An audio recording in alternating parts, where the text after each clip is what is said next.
With UFC 315 being this weekend, I thought we'd go over the top 5 boxers in UFC.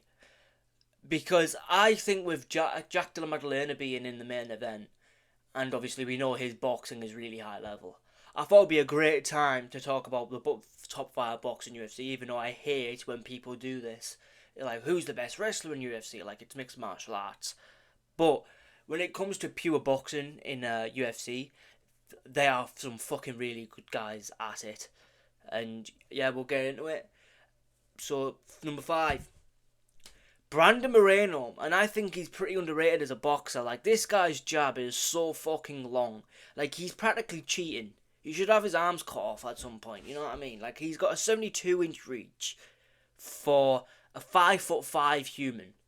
You know, that is like so overpowered. Like, that should, you know, just like that shouldn't be allowed. But even then, it's just because he's so compact too. His jab cross, his combos, the angles he creates, the combinations he lets go when he lets them go. Even his forward pressure when he does go forward, it is pretty fucking good. And it's just like, Brandon Moreno is definitely one of the most underrated boxers in UFC right now. Like, when I see top 5 boxers in UFC, it usually goes along the lines of 5 fucking Poirier maybe, then they'll have like a Petr Yan somewhere, and then they'll have like a Max Holloway somewhere, which we'll get on the Max Holloway when we get on the Max Holloway, because I've got some stuff to talk about with Max Holloway. And then they'll say, they won't even say Jack Della, he's so underrated as a boxer too. And they'll say Ilia, and they might say his brother too. And it's like, chill out on his brother. He's just got in the UFC. Just chill. Let him get in the rankings first, and then start calling him the best boxer. But yeah, like, you never ever see Brandon Moreno in the top 10 boxers list. He is really fucking good, and as much as I love to hate on this guy, he is so good to watch. It's just his fan base that glaze him and act like he got robbed in every fight. He's just nah, man. Nah. But moving on. Petr Yan. A very good boxer. Crisp combinations. I would say angles, but he doesn't really create angles as much anymore. It's more his guard and his counters that he uses more now. As well as that, his jab and his long guard and his baits. Like, he'll literally put his long guard up, baiting you to throw a punch so he can counter. That's like boxing 101. And it's like, this guy, I say he's had boxing matches on his record. I'd love to see. That's what got me interested. You know what? Petr Yan boxing, and we're gonna see how good his boxing is in UFC. If he's actually had any boxing matches, even. From what it looks like, he's got no boxing matches. But I swear I saw something that said he has boxing matches. But like, he generally is one of the better boxers in UFC, and it's actually surprising how people don't put him at least in the top 3 of that list. Yeah, and as well, he is ruthless when he gets, like, when it says no mercy, you know what it means by no mercy. He is ruthless. When he sees you're hurt, he keeps going body head, and then he finna gets the finish. So it's really good what he does. But moving on to number 3 on the list. Even though I just said he should be in the top 3. Fuck. Maybe I should switch these two around. Yeah, but Dustin Poirier is number 3. And Dustin Poirier, as a southpaw, is definitely one of the better boxers in UFC. Like, you know what? As confirmation, Conor McGregor went into a boxing match with Floyd Mayweather, and he won rounds against Floyd Mayweather. I know you could say, oh, that was his game plan, let him gas himself out and then take him out, but like, shut up, let us glaze Conor McGregor for a second. Conor McGregor legitimately beat rounds against Floyd Mayweather. And let's just put it this way. Let's put it this way. Let's take it to the extreme. Dustin Poirier made it look easier than Floyd Mayweather. No, I'm not going to go that far, but like, he did, really, but like, it was more to do with the kicks and then also his combinations, but he did well against Conor McGregor in the stand-up and in the boxing, and I feel like if you put both of them in the boxing match, I feel like Dustin Poirier would just edge it out. But even if we are just like, we'll forget McGregor for a second. This guy's jab is class, his outside foot position's class, and even when he's in the inside foot position, he knows where he is. I mean, the only reason I would probably put him at 4 and swip Jan round and put him at number 3, because he was getting pieced up by a wrestler in Islam Makhachev. I know he's a really good striker too, but like, yeah, you can't be getting outstruck by a wrestler. So I'm probably going to have to put him down a bit. I would put him down a bit, but I didn't really think about that before I actually got into the video. But I believe this is number 2. And people not going to like this because the glaze I have for this man is wild, but I don't care. Jack Della Maddalena. Jack Della Maddalena is fucking amazing boxer. And not just that, the angles he creates is number 1 I see the most. Like the first thing that pops out at me when I see a Jack Della Maddalena fight is his angle changes, his switch stances, and his sheer power.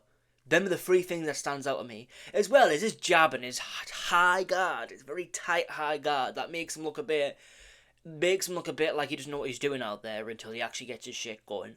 But when he does get his shit going, he's really fucking good at what he does. And Jack Della Maddalena is one of the better boxers in UFC. And he should always be in everyone's number 2 place. Everyone. You know what I mean? But yeah, Jack Della Maddalena, and I think he's going to beat him this weekend. He's going to beat Belal Muhammad. I think he's going to beat Belal. You know what I mean? I think he's going to fucking piece up Belal and fuck him up. But the main issue with Jack Della Maddalena is that, to be fair, on the feet there isn't really any issue. Like, even with leg kicks, he checks them really good. But it just is, obviously it's grappling. But like, we're talking about on the feet here. There generally isn't any flaws in his boxing. I've never seen anyone have like a moment of success other than like Kevin Holland kicking his legs, and that shouldn't have been a split decision. But yeah, Jack Della Maddalena number 2. Anyone says different, they're retarded. Jack Della Maddalena should always be in your top 3 again. If Jan, even though I've generally myself have just put Jan number 4, but I should have really put him in number 3, but I didn't realise I put him in number 3. But we'll forget about that. But number 3 should be Jan. Number 2 should be Jack Della. And number 1, we'll get on to number 1, because you probably already know who number 1 is, because we got some honourable mentions. Alexander Volkanovski, long jab. He's a bit like Brandon Moreno with his like frame. He's got very long arms, very short, but he's really fucking good at what he does. He pull counters very well. He does that really well. You just saw that quite a bit against Max Holloway in the trilogy, Max Holloway in the first fight. I'm going to go through these really quickly, as you can tell, because I'm speaking up really quickly. Diego Lopez too. Every fight you can see it, his pull counters. And I do feel like, after watching the Ilia Topuria fight, his main style that he's going to struggle with is very short, compact people like himself. I don't think his style is used to fighting shorter opponents. Every time he's fought a shorter opponent, he's struggled like mad. But yeah, on number 2 of my honourable mentions, I haven't put Jose Aldo on here. Hang on, no. Before we get into Max Holloway, Jose Aldo generally has some of the most underrated boxing in the game. Like, his pivot off of like people's crosses, his shoulder roll, his combinations.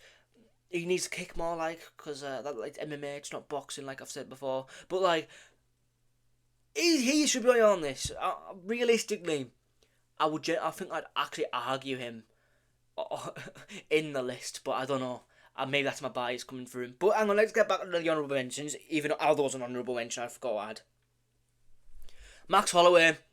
The reason he's not on the list is because what is boxing? Hit, don't get hit. Max is the opposite. Max hits and gets hit. And that's one of the main reasons why I chose Max Holloway to lose against Ilia Topuria. Because I've just realised I'm glazing Ilia Topuria on these top 2. But like, yeah, it's the main reason, because you can't get hit loads and be called the best boxer in UFC, and as Calvin Kattar throws the most sloppy shots as he slips them and walks backwards and just rolls out the way of them and hits him with like I think it was a cross left hook, I can't remember. I haven't watched that fight in a while, you know. But yeah, Max Holloway is a really good boxer, but I can't put you on the list if you're taking so many shots as you do. Kevin Vallejos. Now, people don't really know Kevin Vallejos. My explanation for him when people ask me, who's Kevin Vallejos? First, I say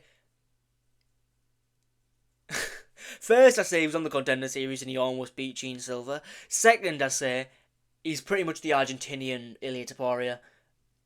Yeah. And that's my explanation for him. But I feel like he's more, like, with Ilia, he's more head movement, while Kevin Vallejos is more parrying the jab, and then he sort of counters with his shove. If you saw his most recent KO, you'll notice that. He's very fucking good. But we'll move on to Tommy Aspinall. And the reason why he's not on this list before anyone gets at me is because he's fighting slow, plobby heavyweights, and yeah. But the angle he creates to set up his cross is always amazing. Yeah, he does it effectively. Every single fight, he's never failed it. It's like when people say, oh, well, he's only got a jab and a cross. And it's like, if it works, it works. And it's like, oh, you really think he's going to beat John Jones with a jab and a cross? And I was like, Dominic Reyes did. So, you know, but we need to see Tom Aspinall absolutely destroy John Jones with his crisp boxing and angles and footwork and fucking baba, and he's dead, no longer the GOAT. But yeah, I knew it. I knew as soon as I put Tom Aspinall, I was going to go on a rant about John Jones. But Islam Makhachev needs to be mentioned, as in a boxing match with Dustin Poirier, he would not win. Let's be honest. On the feet, he would not win. But the reason he's not on this list specifically is because he does make a lot of mistakes. But as well as that, it's like a lot of his boxing is very effective because of the takedown threat. When you fight a Dagestani guy, you're not exactly fighting, ooh, I need to hit this guy. You're fighting this guy knowing a takedown's coming if you hurt him. And yeah. So I would probably say Islam Makhachev as well. He does make some like very beginner mistakes too, but like what he showed against Dustin Poirier, it was just great. But my main issue with his beginner mistakes is that he crosses his legs way too much. His chin's open to be hit at times.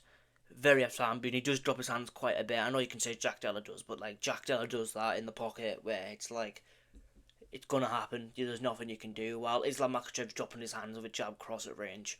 But yeah, he is a good boxer, but he just makes those basic mistakes. And I think number one in this list could possibly make those thingies, you know, make those, fuck it, I've just thought my words up there, could make those adjustments and capitalise off Islam's mistakes. But what the fuck is this, 1, 2, 3, 4, 5, 6, number 6 on the honourable mentions is Alexandre Topuria. And I know I said, oh, he can't be on the list if he's only had one fight in the UFC, but he needs to be mentioned because he's so like his brother. But I'd even argue that his style is maybe a little bit better than his brother.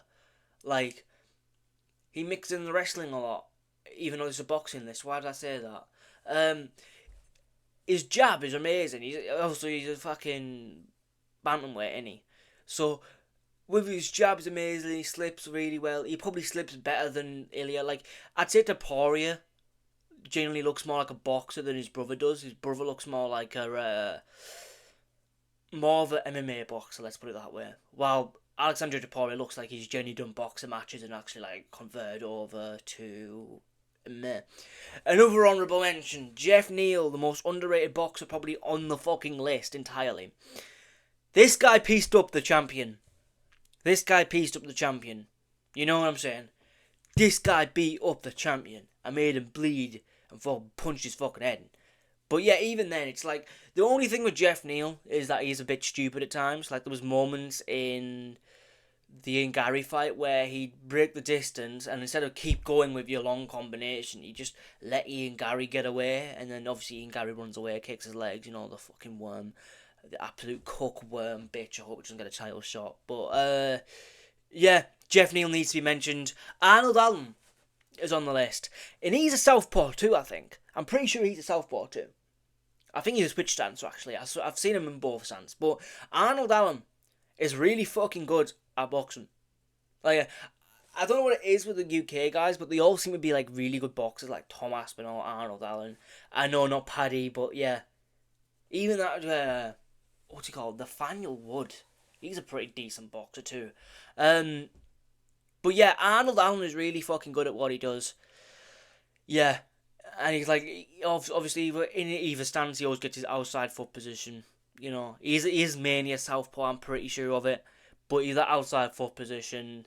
And obviously the Movzar fight where he got brutally robbed because punching someone in the head repeatedly should count more than clinging onto someone for dear life. That was what Movzar's game plan was.